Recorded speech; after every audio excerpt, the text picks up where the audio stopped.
Hey everyone, it's Josh. This week, instead of giving our normal introduction, I just wanted to say a few quick words. When we say Life on Side B is a ministry of Posture Shift, that means that Posture Shift picks up the costs of the podcast that are not covered by our patrons. I'm saying this because currently Posture Shift is doing a spring fundraiser right now.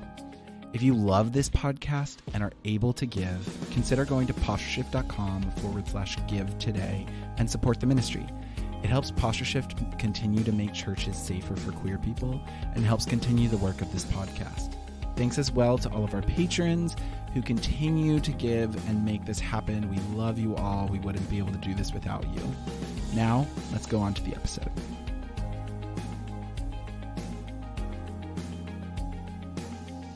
Well, hello everyone. Welcome to another episode on Life on Side B, and we are so excited to be here today. I am with my other friends here. This is Elizabeth Black. Everybody else who's here? Who's here?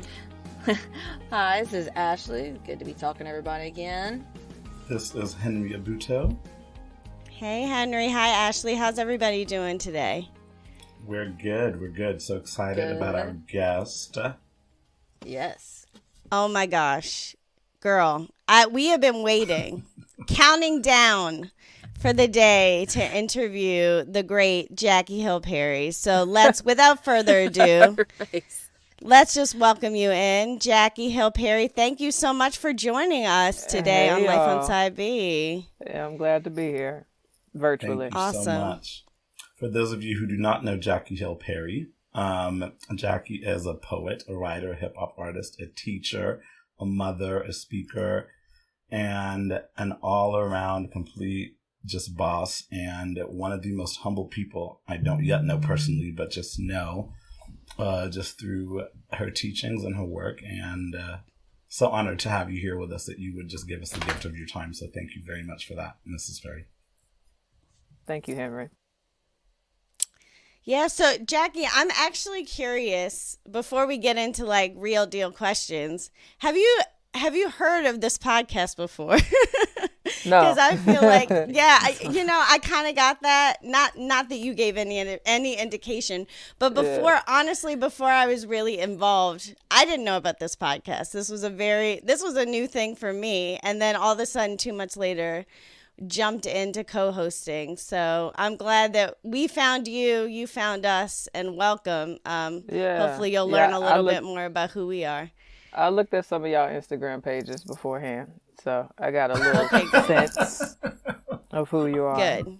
Yeah. You looked at our LinkedIn, a little bit. Well, no, I ain't look at that. Okay. I ain't look at that. That's all right.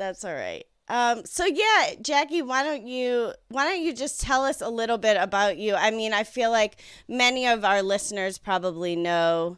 We know at least what you put out. A lot of our listeners have read your books. But yeah, what can we know about Jackie Hill Perry? Like, how have you kind of come to this place in your life in this journey? I mean, I'm a really simple, complicated person. I was raised in St. Louis, single mother. My dad was pretty inconsistent, which is really interesting because the older I get, the more I find out how like him I am, even though I wasn't around him. Then, dealt with, still do same-sex attraction, all the things, went to church, didn't know who I was supposed to be, what I was supposed to do, was afraid to tell everybody the truth and all the things. Then lived my life doing what I wanted. Then when I was 19, the Lord called me to himself. I became a believer. Then I eventually met my husband when I was 20. We got married when I was 24. Now I'm 32 with 4 kids. And I tend to write about the Bible and God occasionally. So that's kind of the thing.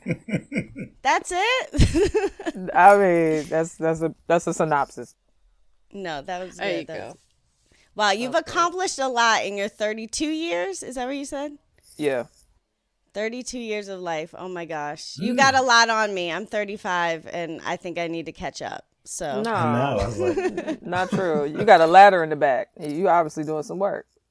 This isn't even the house. Look at true. that.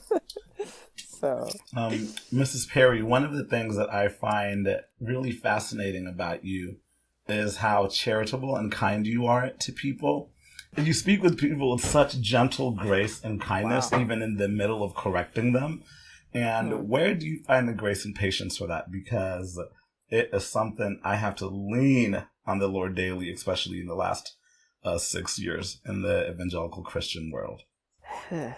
that's extremely encouraging because it's not natural to me. You know, what's natural is I can be really forward and black and white to the point that it lacks nuance and lacks that love and gentleness. And so I think what's happened is that I've been in ministry, I guess, going on 13 years. I've had a lot of time with people. Because you can always tell when somebody is just studying people, but never with people. And I think just spending time with folks, you know, in different contexts, in different cities, in different churches, you just learn the best way to have a conversation with an individual is to respect them. That's just real baseline Christianity and humanity, really. So I guess that's what it is. Okay. Well, I learn from you every day.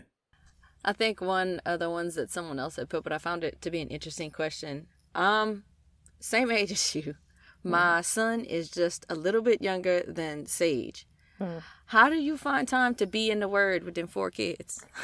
Yes. I got the one, and it's hard. Well, there's two things. So if I'm spending time deep in the scriptures, it's because I have a nanny. You know, like I would not be able to accomplish anything if I didn't have some type of help. But when the nanny isn't here, Thank you for that truth. Yeah, like my time is minimal, and so it'll be like listening to an audio Bible in the shower, reading half a verse until somebody starts crying, talking about they need some snacks. You know what I'm saying? So I think I have time where I can go deep, but I don't beat myself up for the time when I can only have a shallow reading, because that's beautiful too. So yeah, I've been finding that myself. I do. I really appreciate that. I have 2 kids, and I struggled with that for the first half of my parenthood. My oldest is 10, and I was just like, what happened to me, God? Like, I used to like cherish these times, and Paul wasn't lying when he said, you know, maybe avoid getting married, because once you do, then your attention will be divided. And then add children to the mix, and it's like your attention will be fractured entirely. But I think you're right, like cherishing those small moments as parents, you know, and cherishing those small moments with the Lord, and seeing those as just as valuable as the 2-hour stints we could give when we were single or when we didn't have children is huge. And I think it's even, I wonder what the difference is, because I've also been in ministry for the past like 12, 13 years. And I think that also adds a unique element to it, because you can also kind of supplement your spiritual growth in a way that is disingenuous, because you're like, oh, but I just sat with this person and shared the gospel with them for the past 2 hours, or I just prepared this sermon for Sunday, so I'm good because I was just in the Word for 5 to 10 this week, and I'm good. But it's just not the same, and I don't. It sounds like that resonates. Yeah, because I mean, I think we have to take our cues from Jesus, which is he would get away to pray and meet with the Father. And if anybody has a continual overflow, it should be the Son of God. But the fact that he was getting away to meet with God all the time, that tells me I really don't have an option but to do the same, even if it's for a moment, because I think God blesses that. You know, I think it takes a measure of faith to say, God bless my 5 minutes. Yes. Yeah.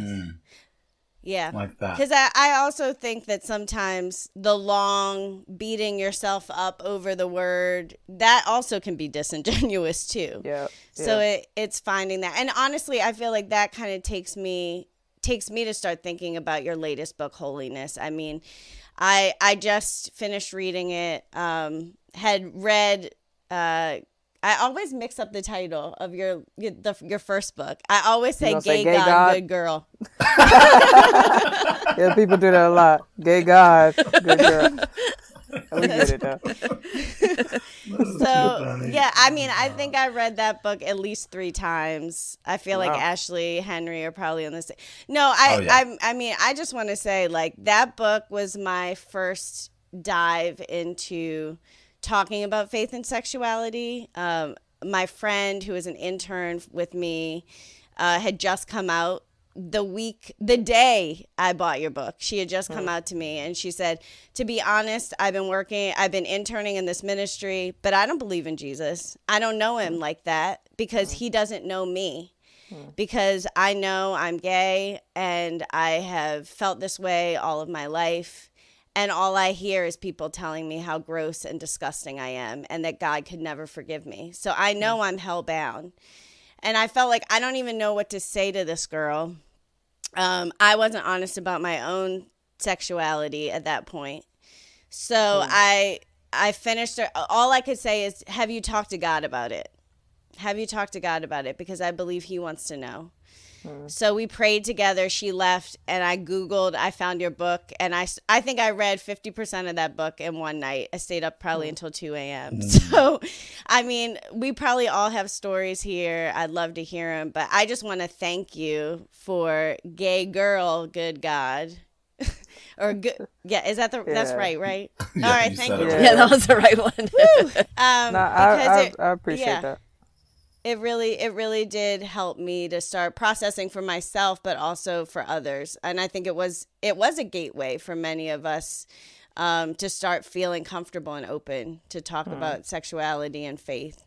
Yeah. And I think what the book did, I remember 2018, I believe, when all of a sudden my friends, which I've been in the church for a number of years and talking about faith and sexuality at the time, maybe about 4 years. And then everybody's like, do you know this Jackie Hill Perry? Have you read this book? And they were just devouring it at church. And I was like, okay, like, this is like I specifically remember thinking, okay, this is a cultural shifting point within the conversation and within the church. And how did that resonate with you as you were getting that feedback back?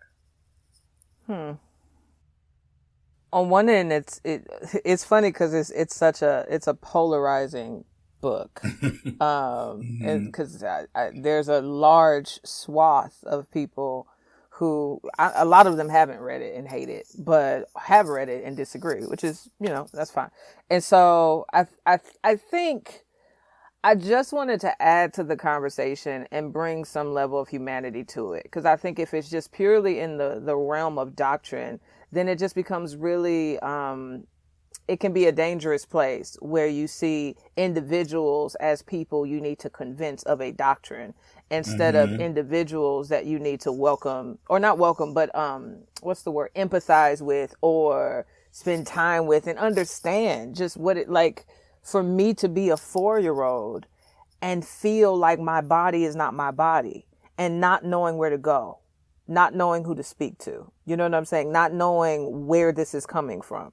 Or being 16 on a roller coaster and your best friend touch your arm and it feels good, but you can't say that. So it's just like, I wanted people to like read it and get it so that when they, are dealing with and talking to and spending time with their gay son or brother or sister or cousin or whatever, that they see humans and not just like a project. Yeah. Yeah. Yeah, and I think it's invaluable, right? Like, I think, like you were saying, often with theology, and not even just theology of sexuality, but a lot of other issues, mainly those that are, categorized as more moralistic issues or can be, like, culturally contentious. I feel like we have to, you have to bring it back to just hermeneutics and theology, because if you consider people too much, then maybe you might, it's the slippery slope almost. That's in a true. Way. I can see that. And I think that there has to be a balance. However, I think when we take out the humanity, then I don't know. I feel like it is very, speaking of like looking to Jesus as his example, it doesn't really seem consistent with the ministry of Christ. Like, he wasn't just looking. I heard somebody say this in a talk I was at, and they said people are not, this was about faith and sexuality. They said people are not things that need to be figured out. They are people who need to be cared for, loved, and ministered to. And I was like, what a simple statement that I often feel like we miss. Yeah. Like, I think even me, like, that was a turning point for me, like, when I was really dealing with God with this stuff, when I finally got to a point where I'm like, I don't have to figure all this out, like, figure out myself, or necessarily I don't need to get, like, to all the finite ins and outs of every single question. I'm like, I just need to go to God and see where I am with him with this, because that's the only thing that's going to give me a real peace, and just understanding the mechanics of absolutely everything is just going to drive me crazy. No, that's true. That's true. And because I think that the world and the church, if we want to be clear, more specifically the evangelical section of it, I think forces us to think that that's what we are supposed to do. So I think what you're highlighting is like the beauty of, let me just get with God. Let me simplify the thing and just be like, hey, we gonna figure this out together. Yes. When I tell you I have lived in that space for the past 4 years, I'm like, you know what? Me and God are just good over here. Let's figure this out. Let me tune some of these voices out on both sides of the world. And then sometimes the church is not helpful in those situations.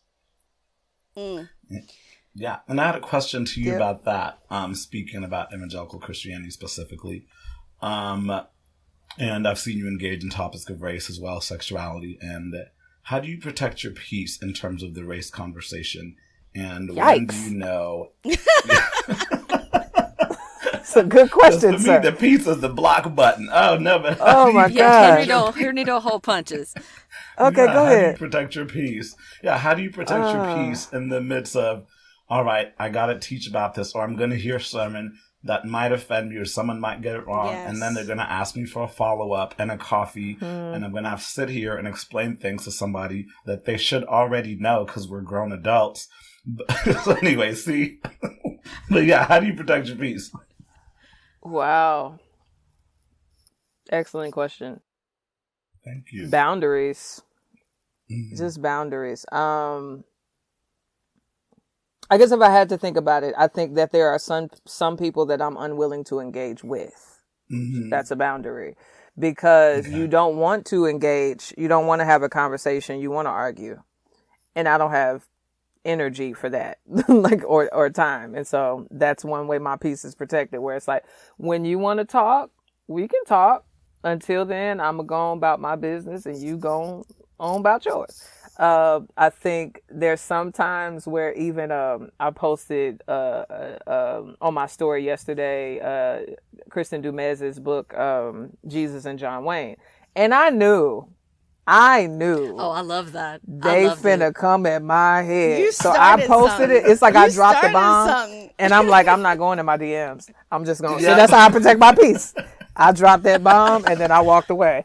And then I just saw one DM today where somebody was like, Jackie, you're being indoctrinated, and this is the enemy wants to use you to cause division or something like that. And I said, have you read the book, sir? And he didn't respond. He didn't respond yet. He might do it in. See, there's that grace, because she called him sir. See? Actually called him his name. Black culture. Actually called him his name. His name was Daniel. That wasn't nice. I said, have you read the book? I said, have you read the book, Daniel? Because I wanted to. I felt like a mommy. Did you read it, Daniel? Or did you read articles and blogs about it? Read the book. Come on, Daniel. That's funny. Like, my kid, when I tell him not to do something, I'm no, sir. And my husband's like, why do you call the baby sir? And I'm like, I don't understand how to tell you, because he's Latino, and like calling someone sir is like a respectful or your elders thing. And he's like, does not get why I'm calling a baby sir. I'm like, I don't know how to explain it. All the time. Ma'am. I'll take my 2-year-old, ma'am. I'm going to need you to go back in your room, ma'am. It's I just think it's also when you want someone's attention. It's like, okay, That's true. I'm gonna speak to you in this manner so you know But that I'm being serious That's with true. you. I love that they But- look right at you in their diaper with drool coming out of their face, and you just call this child a ma'am, and they waddle right away. They understood.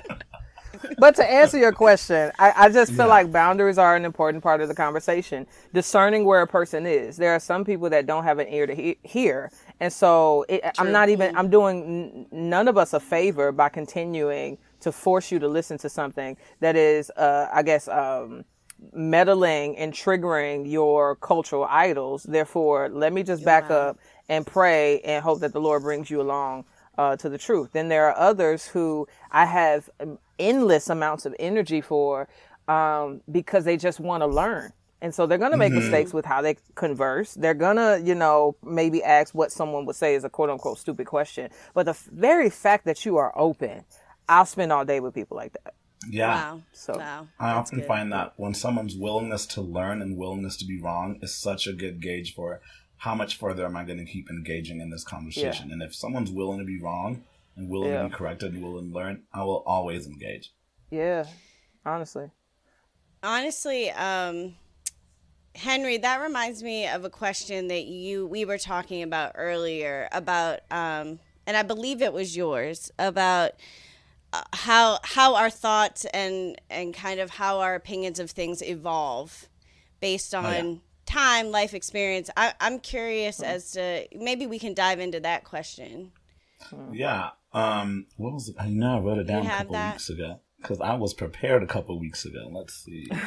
I saw your name. I said, I literally texted back in the group chat. I said, I'm the first one in this conversation. Y'all don't play with me. If you need my help, you found it. Oh yeah. Let's see. There it is, yeah. Oh yeah. It is the Why first can't- question in the second session. Part of our spiritual journey means. Okay. Why don't you? Oh, there he goes. So part of our spiritual journeys mean we evolve. We sometimes move from places and convictions as we learn and grow. Are there things in the past that you have said or taught that in hindsight you have moved away from? Y'all all in my business today. Yeah. You know what? I'm always reevaluating because I think part of it is because I'm a learner. So I'm always learning more, which just broadens my understanding of things that I thought I knew about. So there's a few things. I think I'm evaluating what I believe about complementarianism. I'm evaluating, even I had a conversation. I don't know if y'all know Preston Sprinkle. I had a conversation with him a while back, and he kind of asked me a similar question as it related to Gay Girl, Good God. And I was like, I have a chapter in there where I kind of talk about someone calling themselves a gay Christian. I don't think that's a hill I would die on so quickly now. And that's just because I've had more friendships and conversations with gay Christians when before I didn't, you know what I'm saying? And so it was like, I was from the outside looking in saying, no, when it's like, no, it's just, I don't think it's that. I still have my convictions, but I don't think it's as black and white or as like extra as I was making it. I can't explain it. Okay. So I think when I rewrite the book in 10 years, I'm going to change that part. Okay. Well, that's what we were asking. A lot of very things. happy with that answer. I'm sure. Of course she does. I'm sure. Yeah, I've definitely been challenged by some people on those types of things, and it's been helpful. Yeah. So I guess outside of or along with kind of interacting with other people, because again, our podcast Life on Side B, so we're all folks here who hold a theology, a side B theology. So we hold a traditional ethic on marriage and sexuality. However, we are all individuals who continue to identify or talk about our orientations and how they kind of affect and work in our lives. So I think hearing that from you, I mean, I would love you no matter what. I think all of us are, again, very grateful. But I think it is something that a lot of people in our circles have been talking about. And we want to know, like, should we feel like there is this big distance and chasm between what we read and what we've read and heard from Jackie Hill Perry and kind of where we stand? Because I think your book has been so instrumental in so many of our lives. And not that we all need to agree on everything, but I think there is a lot of curiosity as to, like, what is your opinion and your relationship with those who identify as side B or in the side B community? Where do you see yourself in all of this? So I ain't even gonna lie to y'all. It wasn't until I had a conversation with somebody. I can't remember his name right now. He started Revoice. Nate Collins. Nick. So me and Nick had a conversation about this. Nate. And I was Nate. like, Nate. I was like, Yeah, you Nick gotta Collins. tell me what these sides mean. 'Cause I don't know.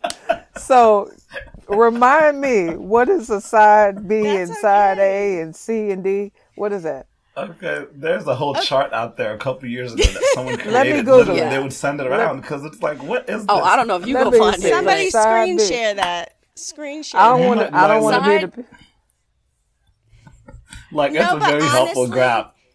Henry. Oh yeah, you're- the graph is helpful. Henry but or I don't know Ashley who is going to has have it. to explain. But I just Okay. want to say, Jackie Hill, these are my favorite kind of people right here. Are the people who don't know the side conversations, but are Yes. still in it, right? That are still talking. Like, one of my favorite people right now is this, like, 62-year-old man who has been living as a single celibate gay Christian. And he's like, what's a side? I've been living this for like 35 years. I don't know what you're talking He's about. like, y'all got And I categories love that it. I've been in. Yeah. No, but exactly. Yeah. But I love that. I love that. Because it's And- so much division. That's a whole There's nother a long article on Christianity Today about this. Oh, Lord. That, Yes, I think, yes, it's a great.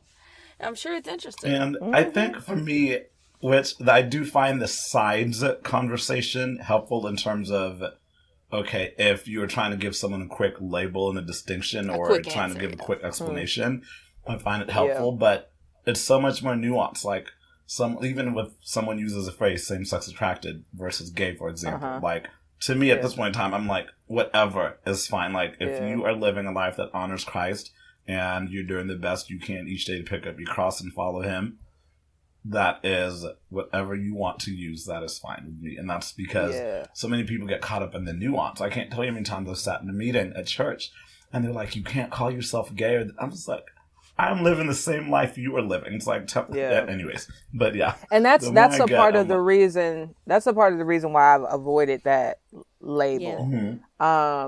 Because for me, it's confusion that I don't want. I don't want to have to always explain what I mean by this.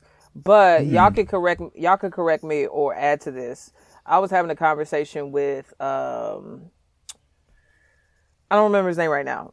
But we were saying how when it comes to those who were like deep in the gay community who weren't raised in church, that when they convert to Christ, it's such a hard cutoff that those people are usually the people that don't identify as gay Christian. Yes, absolutely. Would you agree or disagree? Obviously, it's gray in there, but like, do y'all see that? I think I would agree with that. Yeah. I see that a lot. I think age goes with it as well. Yeah, sometimes. like culture. And because identifying as gay, let's say even 30 or 40 years ago, does mean, and it is something differently than someone identifying as gay now. Because I think back then it was so much so when you identified as gay, culturally was understood as you were talking about the act of same-sex sex. And I think now we are in a space where we're creating more nuance for differences along that spectrum of line and what people mean. And sometimes what you said about clearing the confusion, it resonated with me, or a confusion you do not want to bring upon yourself. Because in certain spaces, whenever I do get asked to go speak, I don't use the word gay because I'm like, okay, like if I'm talking to a room full of 60, 70 something year old people, I don't even have time to use the word gay because I'm going to spend Oh, 20 it's done. minutes They done. explaining what I mean. It's like, yeah. So I'm just like, I will just use same-sex attraction because I got to look at the audience who I'm communicating with and just make sure that's the translation of what come across. So. That's And wise. a lot of times too, it's interesting to see people, at least like I would say like in my age group, my early 30s too, like who we grew up in church, thinking that same thing, like this is what's going on and I can't talk to nobody about this because my church don't talk about this. So apparently it's you just don't talk about. And we never went into the gay lifestyle. Like we never did that. We were just terrified. Yeah. So like we just go be this little quiet person in youth group and I'm just gonna live my life and that's gonna be it. And then we get to be adults, young adults, college age, and this secrecy burdens us, and we know it's like this is what I am. Like there's no doubt this is what it is. For us, it's the same thing. It's like no, you're not gay, you're same-sex attracted. It's like that's the same thing. Yeah, that makes So sense. try to tell me. And so when we come to that, it's like more like this. It's a releasing of like this is part of my story. I don't want to have to tell my story and skip chapters or hide things. I'm like, this is part of where God met me and where God taught me about his grace. Because like for me, that was my thing. Like God taught me about his grace, being like, I love you no matter how you are or whatever, and part of learning that was finding you. And I was like 19 years old, 20 something. No, I was probably 25. I lied. You skipped 5 years. No more. Yeah. Time doesn't matter anymore. No, COVID I has was in messed South it up. America. All I had was YouTube. Like that was the resource I had. So it was like what I could find was what I could find, And then like when people like you being like, God loves you no matter what or who you're attracted to, that was different. That was new. Yeah. And it was like, and I was like, oh, okay. So this is the thing. And this can be a thing. And me and God can work this out. Yeah, what's crazy is that when I'm counseling parents, usually, I have to spend a lot of time with this language of gay. And what I mean is, like, they'll say, hey, my daughter just told me she was gay. It's like, okay, what does she mean, though? What does she mean by gay? That's a great question. Because the assumption is what you said, Henry. The assumption is my daughter came out, now she's about to go start worshiping the devil. You know what I'm saying? When it really can simply, it really can just be a confession of where her affections are when it comes to like who she likes and who she wants to be loved 100%. by. And so I think even distinguishing between side A, side B, etc., I think gives language to or helps people to learn how to discern correctly and therefore apply wisdom. Exactly. Particularly. Exactly. Yeah, and that just takes a lot of work. Yeah. Oh yeah, definitely. Yeah. Definitely. Speaking, kind of what Ashley said about getting to you being her first introduction to knowing or understanding that God loves me for me regardless of what or who I'm attracted to. And it's often said that a lot of people who come to Christ first come to Christ through knowing and loving or being loved by a believer. And I have a friend who's in ministry, and she wanted me to ask you, she's had some girls say that they're same-sex attracted, they experience affection towards women, and even a couple guys. And so she said, in what ways did you feel most loved by believers around you when you were actively pursuing women? How would you encourage the saints to respond as loved ones come out to them? They didn't do the best job. I say that. I love I know that's right. Christians, the answer is they tried. they just make stuff so weird, bro. But the one Christian in particular, two was before Christ and after Christ. The one before is my cousin Keisha that I write about in the book, and how when I told her that I was gay, one, I expected this super outlandish, dramatic, obnoxious response. She didn't do all that. I could tell she was caught off guard, but I could also tell that she was talking to herself to calm down. which was good because I think what people don't understand is when somebody is coming out, that's such an extreme act of vulnerability to the point that they're hyper vigilant. And so they're watching not only what you say, but how you say it, how your body posture is. And so even being able to communicate love through how your body moves is important. And so I think for Keisha to see that she wasn't angry, that she wasn't aggressive, even in her posture towards me, was important because it made me want to say more. And then she just kind of gave it to the Lord. She was like, you know, I know the Lord got you, which was cool because it's like I was expecting a whole dissertation on Leviticus 18 and Romans 1. But there was this faith that I already knew scripture. I just needed to come to a place where I could learn how to apply that in my own time. That doesn't mean that all people don't need some type of teaching. We do. But there's a time and a place for it. So I think that was important. And then after Christ, the story I shared in a book about Melissa, when I had went to the first church I had been to in a while, and I borrowed my friend's clothes because I didn't have girl clothes. And so I bought, like, the only clothes from hers I could fit was an outfit that she wore to a job interview. So I literally looked like I work at Office Depot. Like, I had on slacks, some flats, a little button-up shirt. It was a hot mess because I'm used to wearing boxers, you know, all the things. And so when I came, I felt uncomfortable and I felt out of place. And then Melissa just looked at me and asked me my name. You know what I'm saying? And it just sounds so simple. And so what she did was she acknowledged my humanity, my whole person, that I was not merely just this tomboy girl showing up to church that probably need to go to the altar and speak in tongues as evidence that she received the Spirit. But like, because it was a Pentecostal church. But like, yeah, just the calmness from Keisha and the embrace from Keisha, but also the acknowledgement that I was much more complex and nuanced, and not merely just a gay girl. So I don't know if that answers anybody's question. Oh, that answers the question for sure. That's a great. That's really good. Elizabeth, I was going to lead into your question. Yes. Oh, we're probably on the same wavelength, Henry, because we always are. But yes, so, I'm dying to ask this question. So a lot of the work that I do is missional. So I'm an evangelist. The ministry that we do is a missions and mission sending organization to the LGBTQ community. I saw. And she did do some research. Okay. I saw you like on the street. You was giving out. It might have been coffee or hot chocolate or something like that. One of the two.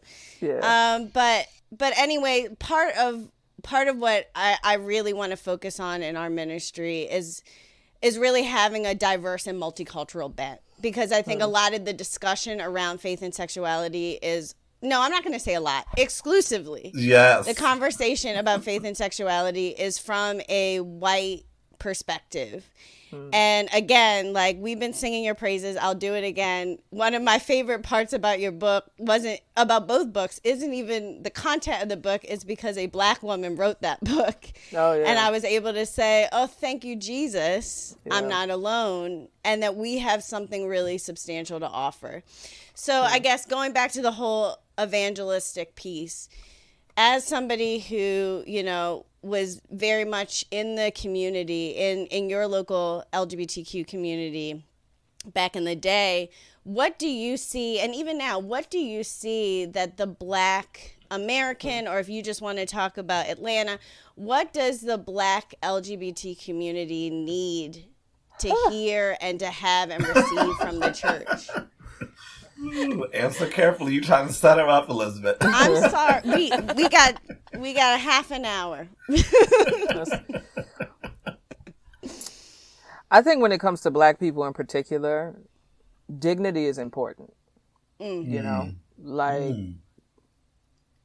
our dignity, they attempted to take it and they still attempt to take it. And so when you are talking to people who are not only gay, but Black, that's a unique position that they're in, you know? And so I think one of the worst things we can do is to dehumanize them and continue to do what's been happening for centuries. And so I guess a unique approach is coming to a person and reminding them what is reality, which is that you're seen, you're known, you're loved, and you are whole. Doesn't mean you're not broken, but you are whole. You get what I'm saying? Like, and so I don't know. I think the way somebody approaches that is defined by what city they're in, what part of the city they're in, like knowing the person, applying that wisdom and discernment that the Lord gives. But I don't know. I think dignity is huge, especially because most Black people, we've come out of usually real spiritual churches where it's like, if you're gay, that's a demon. In some kind of, exactly. He either oppressing you or possessing you. It's one of the two. Mm-hmm. And so we need to lay hands, get some oil, take you to the altar, and you need to get delivered, right? Yes. And I think that framework is just so unhealthy. And so I think we have to also do the work of teaching what does it mean to have these kinds of passions and affections, and how does that look when you trust Jesus, right? Wow. Because if the assumption is something is wrong with me, I need to be delivered, then that deliverance means I no longer feel these affections. But what happens when you do? Now you feel like you're not in God's good graces, because that's actually just reality, is that they're just kind of going to be a thing, most likely. Yeah. Well, yeah. Love that. How about, you good? Oh, no, go ahead. Yeah. Reading, one of the things that really impacted me about Holier Than Thou was the way you focused on God as holy. Yes. Because me growing up in church, I feel like a lot of the teachings I heard on holiness was me needing to be holy, and I need to get holy, and how I need to look holy. Yeah. Like, we even had like this, it was like a camp like exercise, I guess. We had to hold on to this raw egg for like the weekend and like protect it, because we had to protect our holiness. And they like compared it to like when you don't be going like, make out with your boyfriend behind the building or whatever, because that's like the same as like smashing your egg, and you got to protect it. So like a lot of times holiness was framed as like protecting your holiness was protecting your purity, and all this weird enmeshing of this subject that they kind of have in youth groups. Interesting. I don't know if you ever experienced that. But I know that in church they focus a lot on our holiness. Why do you think that is? And why do you think it's important that we really refocus on looking at God's holiness? Because we're self-centered. We're self-centered. So, That's true. Our messages are self-centered. Our perspectives are self-centered. We're centering us. And there's a level of self-righteousness there, because you presume that the way to holiness is to tell someone to be holy, rather than showing them who is holy and who provides holiness. Like, we share in God's holiness. You know what I'm saying? And his holiness incentivizes our own. And so, I mean, you telling me, I need to know I'm a sinful person. That's Bible. I need to know that I come in the lineage of Adam, therefore I'm born in sin, shaped in iniquity, that I don't think right, I don't see right, I don't want to do right. I need to know these things. But that's not enough. Yeah. You also need to show me God. You need to show me, but God is holy, God is good, God is kind, God is perfect. And he's so kind that he sent his son to die for you, and then sent the Spirit to resurrect you and empower you to be like him. And so I think apart from those two realities, we're very hopeless, because now we're just working. Like, let me not listen to secular music. Let me stop wearing pants. Let me, put a veil over my hair. It's just like we're doing all these things, yet our motives are still the same. So you might have dressed differently, but you're still wicked, right? And so it's like... Yeah, exactly. Yes. Oh, I don't know. Yeah, I think we're moving into the book, which I'm getting hot. I'm getting hot in this class. I'm getting hot. Y'all got me talking about things I like to talk about. That's okay. That's what it is. Go ahead. Let's keep going. I really want to talk about this holiness book, and Ashley, thank you for opening that up. Because I love what you were talking about with idols, and I think we were already alluding to that.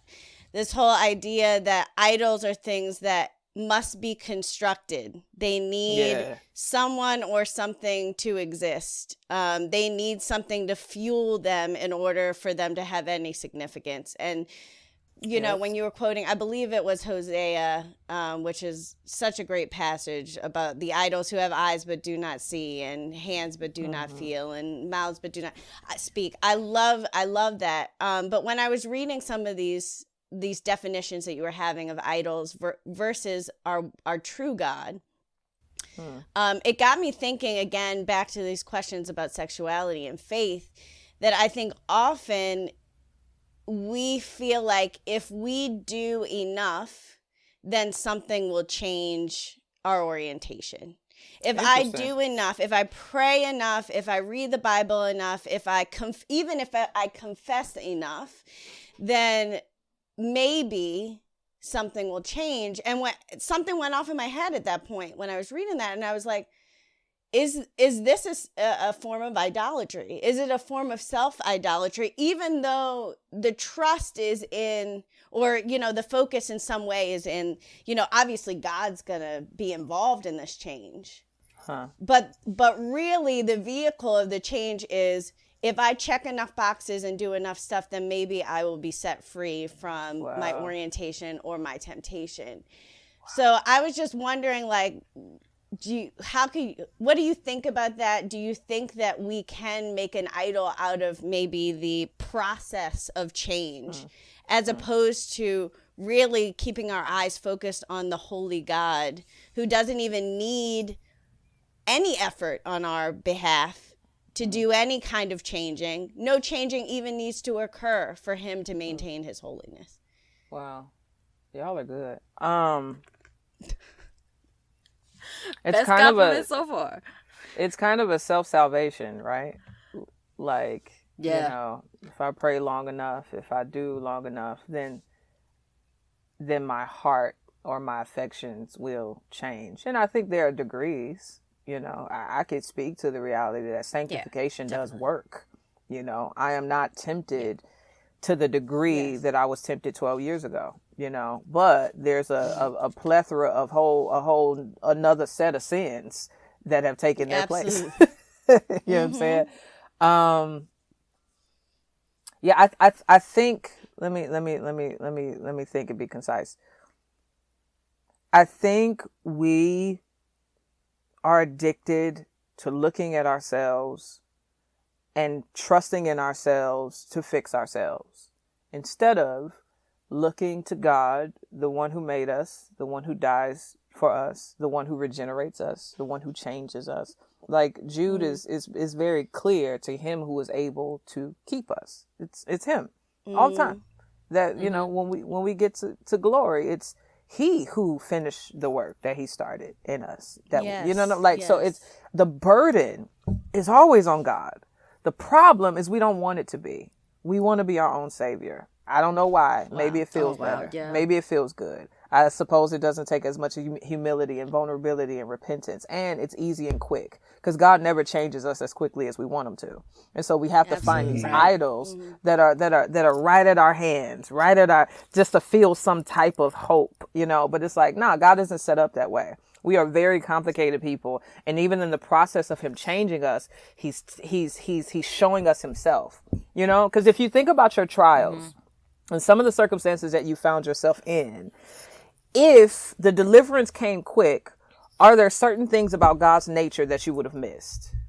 Probably. Absolutely. You know? Yes. And so I think that long crucifying work that God does in us, whether it's our sexuality, our pride, our fear, our anxieties, our traumas, whatever, God is showing himself through it. And so we have to just continually persevere, setting our mind on the God who went before us.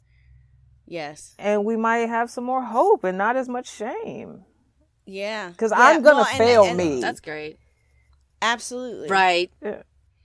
I grew up thinking, because I grew up in church. Like, my parents started going to an evangelical church when I was like a year old. So, like, I'm been there for 30 years. And I remember thinking growing up, like, I didn't realize that was the way I thought until I was like in, like, probably my early 20s. But I thought if you had been a Christian so long, there were certain tiers of temptation you didn't deal with. Yes. Like Scientology. I don't know. Okay. But like, Graduated. yeah, I thought I was like, and that's what made me feel bad. I'm like, I've been here for so long. I should not be dealing with this. Wow. And it was a very heavy burden for me. And I remember one of like a leader I had, she looked at me, she goes, "Why did you think that?" I'm like, "I don't know. I just did." Yeah. And when she said it like that, I'm like, yeah, I guess that don't make no sense. Mm-hmm. But I didn't realize people who had been saved still needed God's grace and sanctification. Every day. But you know what some of that is, Yes. Ashley? I have an assumption. Some of that is when you are in a church where the older saints are not also confessing their struggles. The only assumption can be is that there are no struggles. And so if there's a lack of transparency across generations, then naturally you're just thinking, oh, they must be all good, fine, and well, because they just coming in here with a praise all the time and never a confession. Maybe. That's Like their absolutely struggles true. are like, I'm doubting or I gossiped or something. Yeah, no, Yep. Yeah. thinking But about it like that. Yeah, that's true. I do really love that the focus in your book and even in the way that you responded is that really it's if we focus on God, if we fix our eyes on a holy God, then I almost wonder, will we have time to even bother thinking so deeply about how much we need to change and what's next to what's the next echelon we need to reach. You know, Yeah, if we could just focus on that holy God.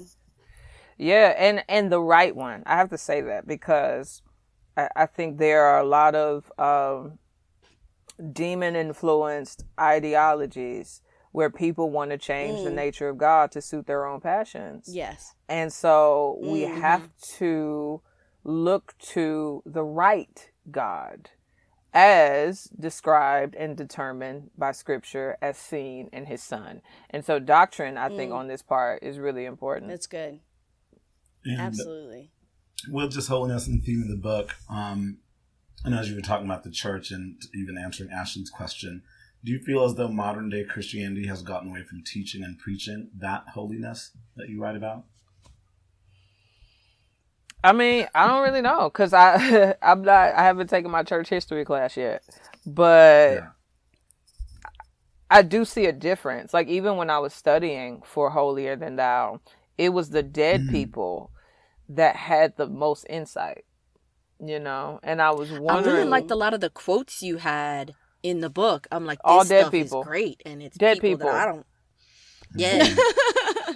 like them cats, I don't know. And I just was thinking to myself, like, why is it that they didn't have social media, so they didn't have that many distractions, so all they could do was meditate? Maybe. I don't know. You know what I'm saying? Like they didn't even have as many commentaries and digital ways to study the word like we do, yet their insight has much more They depth. just had the word. Yeah. So I think there's something with that. I don't even remember the question. Sorry. Oh, do you feel the modern church has moved away from teaching and preaching not the correct version, but holiness as we are called to it? We've probably always been moving away because even Jesus was combating that with the Pharisees and the Sadducees. You know, they had a way to get to God that was never the right way too. And so I think it's just always been a thing, always going to be a thing. But I lean on the beauty of the church that God is going to preserve a remnant, you know, that stays and remains faithful and preaches faithfully. Even though they will be hated, they will be rejected, they might even be murdered. But Thank you. Isn't that crazy that's the gauge? Is, are we being hated enough? Are we being are we being marginalized enough? Okay, maybe I'm on the right well, you path know, in some way. evangelicals, that's their gauge. So we might need another gauge. Yeah, I'm like, okay. But the thing with that is, I feel like that, and I'm not trying to hate on my evangelical friends, but I love them. You know, I hang with them people all the time. So I know. okay, good. I am evangelical, but I still got the same problem. But I feel I like spend a lot of time. Okay, Their a lot. complaints are, I wore my Christian t-shirt and somebody rolled their eyes at me. Persecuted.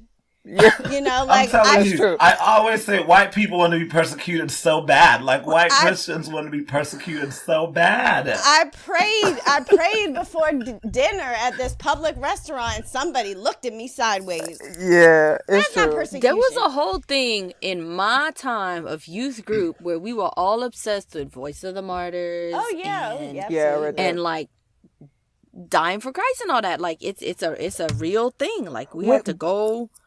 But what's deep, I don't know how y'all feel about this. What's deep about it is that was just a lot of words and not a lot of real faith. Because Yes. I talk to people now who their whole perspective on sexuality and holiness and the nature of God has shifted just because they don't want their gay friends to be mad at them. Oh So my it's gosh, like, absolutely.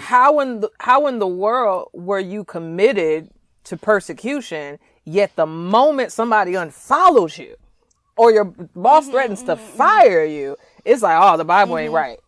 I don't know. That's interesting. No, you're absolutely right. And I think it's these extremes that like there's no, and that's why as uncomfortable as it is sometimes to sit in the places that we do, I'm very thankful for it because I don't want to be on the extreme that's like, well, somebody may not like me if I'm honest about my theology or my convictions. So I'm just going to change everything. Yeah. Nor do I want to be on the other side who's like, I don't care if someone, you know, I was just telling my in-laws today about a friend of mine who was told, because he shared his orientation, he was told, you are not allowed back on this church property. If we see you walk into these doors, we are calling the authorities and letting them know that you are trespassing. The cops. So I'm like, That's a little much. I don't That's a want to lot. be there either. It is a lot, but it exists. Like it exists. You know, like unfortunately, a lot of the people who are in my sphere and the people that I'm ministering to are people who have literally been told, don't come back home, don't come back to church. You, like you said, there's a demon and you are not welcome here. Can I ask y'all a question? So, And the thing is with that, yes, please. with that martyr thing though, is like I feel like it's so easy in a sense to die for something because that's it. It's over, and it kind of goes a lot of times. All these husbands be like, "I take a bullet for my wife," and it's like, yeah, but will you live for her? Yeah. Will you live for Jesus? Yeah. Come on. Yeah, now. sitting underneath the suffering. That's the question. Yeah. My question for y'all is, I remember I spoke at this conference for Native American youth. And it's funny that a lot of the questions were typical of also evangelical white youth, right? And so one person asked, hey, we have a young guy who he's over our youth ministry. But he just came out and said that he struggles with same-sex attraction. Should we allow him to continue leading the youth ministry? I'll tell you my response, and I want y'all wisdom on this, because I hear this question a lot. Wait, they asked you I this was like, in public? Oh, I'm sure. Oh, they stood up, got the mic, Oh, and said it. Okay, got it. Elizabeth, have you never gotten that question? Yeah. Oh, I have in smaller settings, but not Oh, no. at a conference. No, it was a whole thing. And I was like, well, first Not of all, with like the person sitting over there. he told you he liked men, not boys. So that's that. Like that was part. that was Okay. mainly my response. It's like liking men and liking little boys are not the same. We're Very But as I've different. learned, Amen. it's like a completely different. Anyway, as I've learned that even like a lot of the messaging in like the early 50s and 60s was that pedophilia and homosexuality were like intertwined, Yes. that one led to the other. And so I guess from y'all's like experience, what is the best way to, I guess, give people wisdom on how not to respond so ignorantly, but also reactively when someone is in a ministry position at your church who tells you that they are oriented a certain way? And yeah, I don't know. Y'all probably did a podcast on this already, so I'm sorry. No. Not that one. No, I don't think we got that yet. We know you didn't know about us before. It's okay. We can repeat ourselves.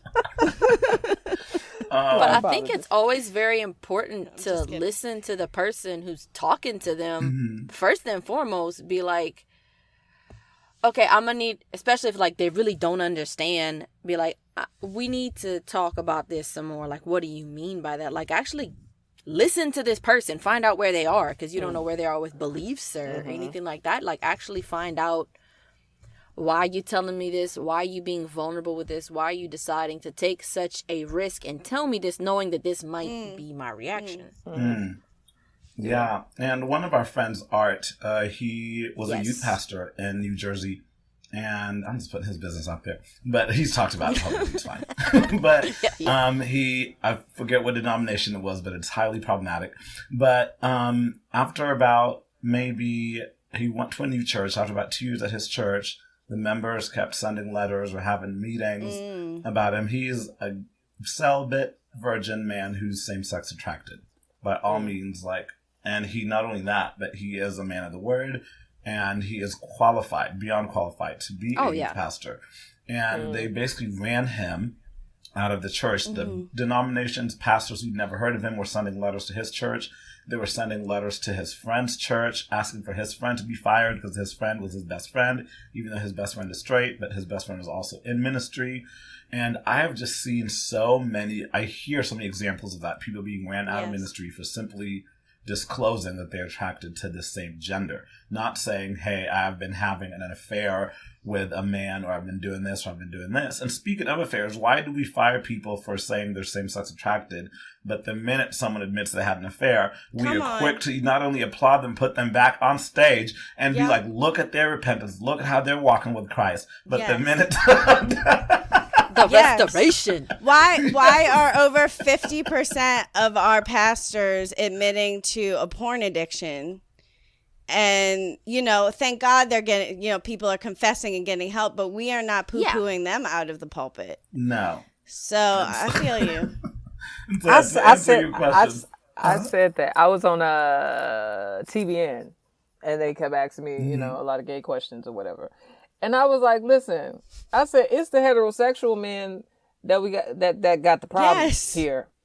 Because not even sexually, the power, the spiritual abuse, absolutely. If we made a list of things to address here in order, I think people who are same-sex attracted in the church would not be the top of the list compared to the other things we see. I don't know if we would be on the list. They wouldn't have time for us on that list. But yeah, to try and answer your question, I think the response to that, because someone actually said, okay, meet with the person. Have you discussed with them what they believe theologically? Has their theological position changed? Or are they just disclosing something to you so they can be fully known and fully loved as a member of your staff and a member of your body? Because oftentimes when people are disclosing who they are or what they're attracted to or who they're attracted to, similar like you said to your friend earlier, you said in the book, it's like you just wanted to be known and seen. I remember the first time I came out to my best friend when I was 18. And then the very next day, I drove to church and came out to our youth pastor. And he, I know. I don't understand, y'all. And he sat with me and he was like, okay, I see you. I know you. I love you. God that's so good. Loves you just the same. I know it was good. It was good. Yeah. It was good. And he was like, all right. And whatever you need, I'm here. And let's also just get in the word and remind ourselves of God's truth.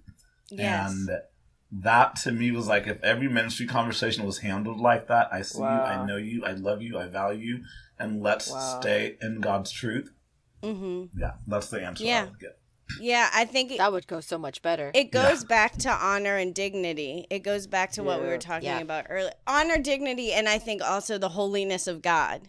Because I say constantly when I'm having these kind of conversations is I trust in a big, holy God that knows what he's doing and that is using me as a faithful servant and to speak truth and to help minister, but he does not need me to protect his good name. He doesn't need me to protect his holiness. That always has existed and always will exist. My job is to bring back dignity to those who have lost it, and to make sure people feel seen and known by the God that created them. And I think therefore it's a process, right? Like if there is a reason why this person will eventually either need to step down, want to step down, it might happen.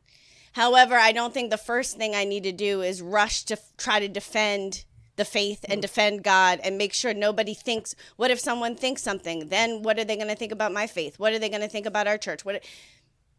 The reputation is not what matters here. Like, I would rather let my reputation be on the line and have somebody walk out of a conversation feeling like they were seen and heard and dignified, and God was seen as a holy God. Yeah. Than for them to feel like, oh, well, they really made their opinions clear. So now I know where I stand with them.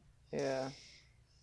Love that. So I just feel bad for this poor youth pastor that he was put on blast like that, because, you know, like you said, is vulnerable enough to share your own story, let alone somebody raise their hand in a crowd and share it for you.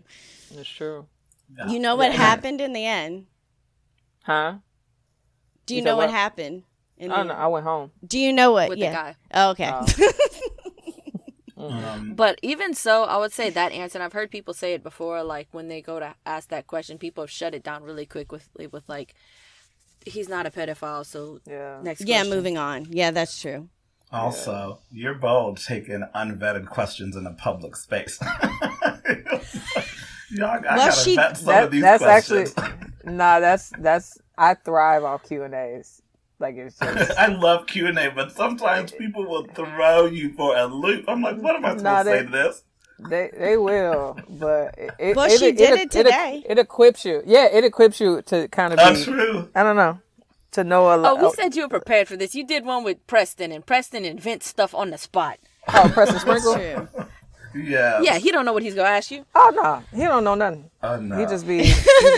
I love Preston. His ministry has helped mine a whole lot.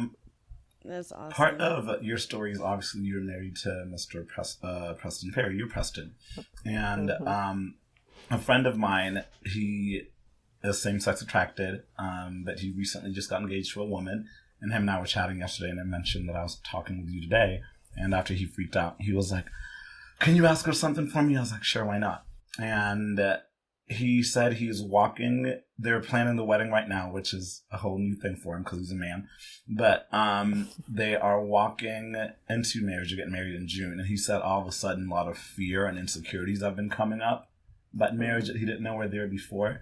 And so I guess, did you experience those as you and Preston were preparing to get married? Do you still experience those? And what advice would you have for Chris?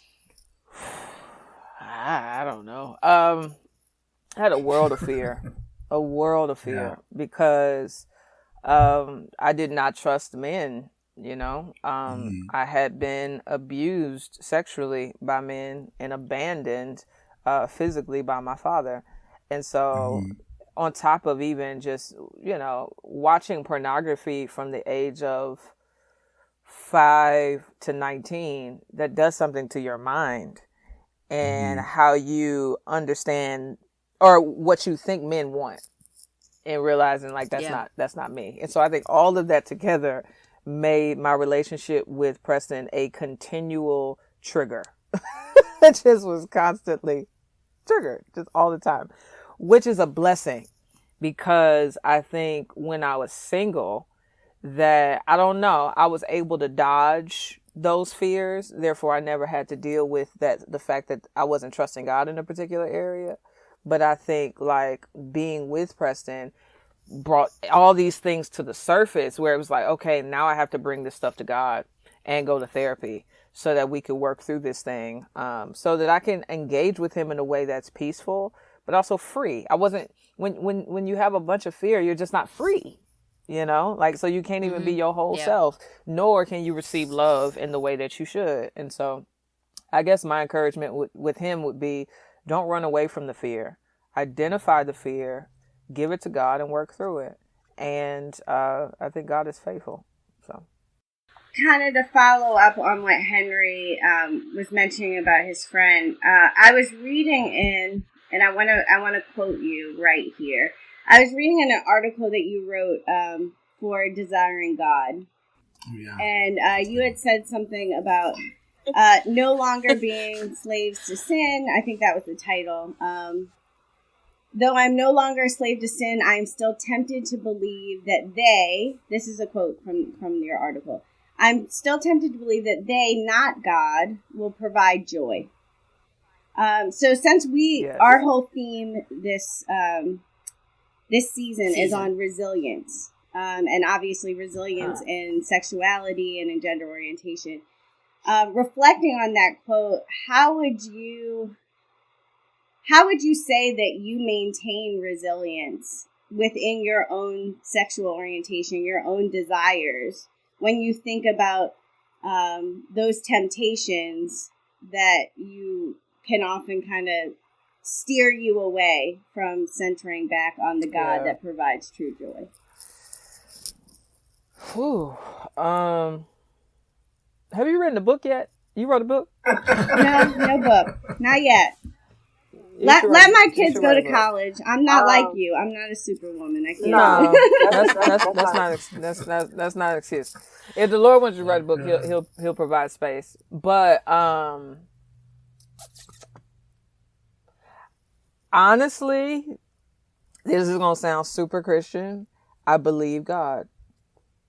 I just believe God, and I think one of the things that keeps me is the thought of heaven. I constantly think about heaven because, we got 1 Corinthians 6, 9 through 10. We got Romans 1. We got Timothy and all the things. And it's true. It's to me, the way I see it is that God has made me and has designed sexuality to exist in a particular way in submission to his will and his design, and this is honorable. But even then, I still have a tendency and a bent to do opposite of what he designed me for. Sure. And I have memories. And so I know there's always like two groups. You have the people who, deals with same gender, orientation, but they never acted out on it. So there's all this mystery. Mm-hmm. I did all the time. So I got all these memories. I don't have mystery. You know what I'm saying? And so it's me fighting through how that felt and the difference between being with him and being with my husband and all the things. But I think, so I say that because I think one of the wrestles is when I was actively pursuing the lesbian life, and now as a wife and a mother, there was dissatisfaction on both ends because I was not made for either one of these people. I was made for God.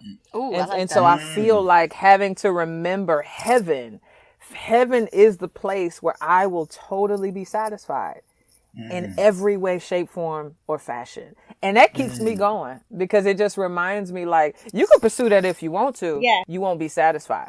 Wow. You won't be satisfied because you weren't satisfied then. Perfect. That is so amazing. And I don't, it is very Christian, but I actually really love it because I think I really like it. It's Christian, but it's practical because, like, again, I'm married, I have children, and I don't care, again, what my orientation is, though I also am attracted to women. I have to choose my husband every day. Like, every day, I have to choose one. I've said it on this podcast before, I'll say it again. And I feel like I have to remember that everything else is temporary. Like, those temptations are temporary to the kingdom. So is it worth compromising for 1 second for temporary joy when the kingdom is literally right here, right now? Like, it's not even something I'm waiting for. But it's hard. You have people willing... Not to interrupt you. No, please interrupt. You got people willing to destroy their family and their ministry for a feeling. Right. Mm-hmm. A feeling. And it's like, God made my feelings. God gave me the potential or the capacity for it. but that is not fully realized until glory, period. And so I have to be like Abraham them that were looking for a better city. Yeah, that's what I was gonna say. Like, this ain't it. This ain't it. Now, if you look around our world, this world is so ghetto. Ain't no way this is it. It is so ghetto here. There is no way this world is it. And that keeps me going. Can't be. I refuse to believe this is God's best. It can't be. So. It ain't. Good. That's good. So, Thank you. so. All right, who's gonna do our closing question? Sorry, Ashley. Can I do it?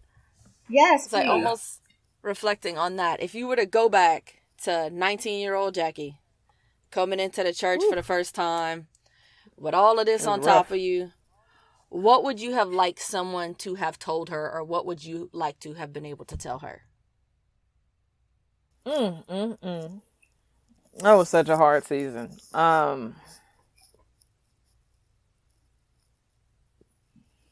I don't even know, girl. I really don't. Because questions like that are hard. They're always hard for me because they're hypothetical. Yeah, in a sense. Like, yeah, totally. But, like, Yeah. I think it's just, like, what did you need?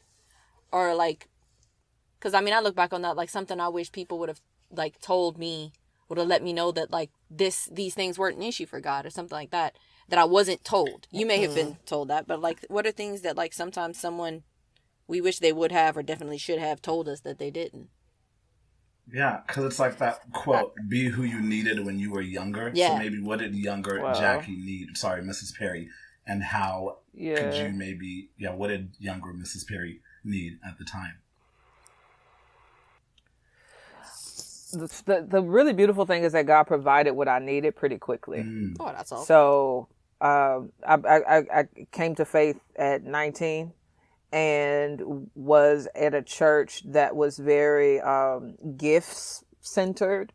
And so I was platformed in the church immediately because I could speak well. Yeah. They hey, teach at the youth conference. I don't even know all the books of the Bible. And they had me like preaching. You know what I'm saying? And so, but what was happening was because they were putting so much energy and time into my gift, they were neglecting to teach me how to walk out and have integrity with my character. And so at that time, when you don't have integrity, there's a sense in which you're also not having intimacy with God and fruitfulness and all the things. And so when I'm dealing with temptations, I'm beating myself up, but I'm beating myself up until giving into temptations, having condemnation, giving into temptation, having condemnation. Like it was just a back and forth for such a long time until I was 20 and I got connected to, in my book, talk about Centauria. And she began to teach me how to walk with God. And that's what I needed. Just someone to teach me the simplicity of relationship, which is you read his word, you get to know his nature, you speak to him, and you obey. And it's a dance. It doesn't mean it's perfect. Doesn't mean none of that. But just be consistent and he will keep. So I think when you have a relationship with the Lord, life becomes much more fluid. I really can't explain what I mean. No, I think I but get it's it. just like, like he got me.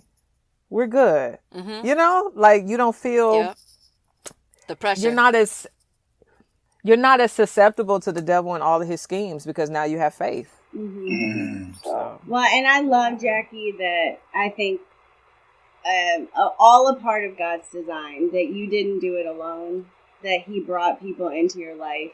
And and once again, like, I am so thankful that you chose to not walk that path alone, but you also, in some sense, invited all of us in to that sanctification.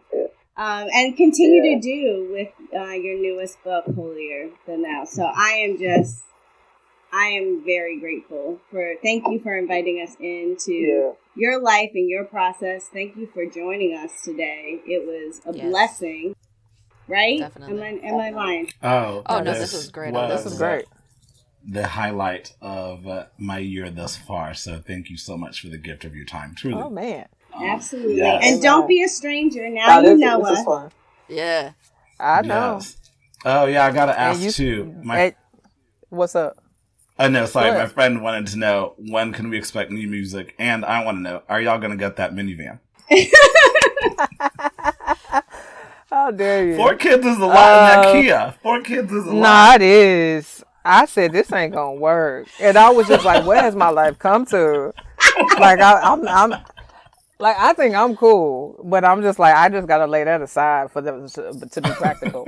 Preston is not team minivan, so it's really like he has to become team minivan for it to work. I think when he keeps coming back and forth, putting in these car seats, it'll click. Mm-hmm. And Get then an Explorer. It doesn't have to be a minivan, album. Nah, it's because you got 3 car seats. That's the thing. Fam, it's I'm the just a oldest lot. of 9. So, I understand. That doesn't fit. oh, jeez. Y'all had a truck, not a truck, like a van. My mom had a 15 A passenger van. van. Sprinter. My mom had She a had a 15 Sprinter. passenger van. 15 passenger. Jesus. Van. Oh my goodness. Music eventually. The problem with music, Okay. I just haven't had time. I've been birthing a lot, writing a lot. Yes. But now I have more margin, and so Okay. potentially. Don't be like Rihanna, where we're never getting this album. Listen, Rihanna is a billionaire from Fenty. That's the difference, sir. She's I'm gonna go where I'm making money. Like, what do you mean? I would write one more song if I was Rihanna. Oh, for sure. I'm like, I don't even need the album. I'm like, okay, girl. It would be a passion project. It wouldn't be for no other reason. Well, once again, Yeah. Miss Perry, Jackie Hill, we are so thankful for having you today. And yeah, thank you for blessing us. y'all. Thank you for blessing our listeners. Thank you so much. And yeah, we look forward to seeing what's next on the horizon for you and your family. Amen. Thanks, y'all. All right. Thank you so much. Thank you.